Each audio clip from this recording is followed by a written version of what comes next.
Hey, this is Zacklog the Great.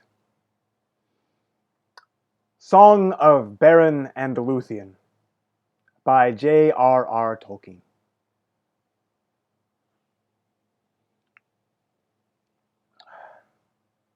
The leaves were long, the grass was green, the hemlock umbels tall and fair, and in the glade a light was seen, of stars in shadow shimmering. Tinuviel was dancing there to music of a pipe unseen, and light of stars was in her hair, and in her raiment glimmering. There Beren came from mountains cold, and lost he wandered under leaves, and where the elven river rolled, he walked alone and sorrowing.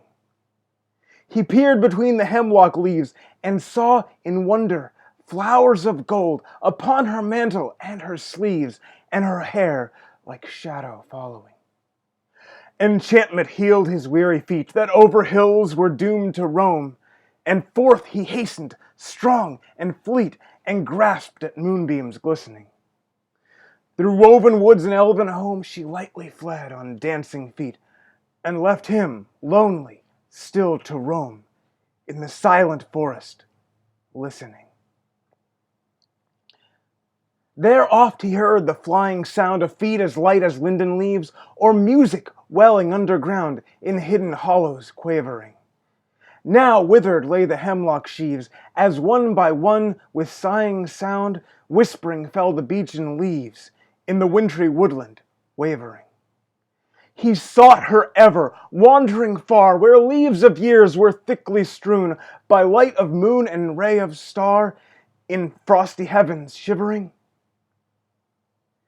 Her mantle glinted in the moon, as on a hilltop high and far she danced, and at her feet was strewn a mist of silver quivering. When winter passed she came again, and her song released the sudden spring, like rising lark and falling rain and melting water bubbling.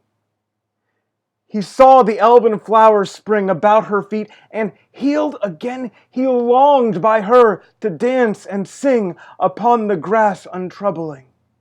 Again she fled, but swift he came. Tinuviel, Tinuviel! He called her by her elvish name, and there she halted, listening. One moment stood she, and a spell his voice laid on her. Beren came, and doom fell on Tinuviel, that in his arms lay glistening.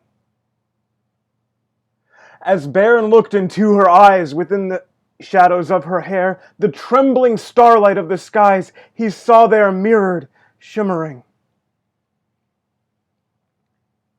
Tinuviel, the elven fair, immortal maiden, elven wise, about him cast her shadowy hair, and arms like silver glimmering.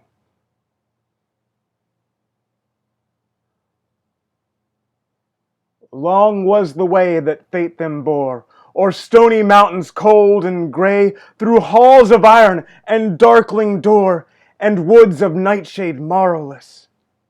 The sundering seas between them lay, and yet at last they met once more. And long ago they passed away, in the forest, singing, sorrowless.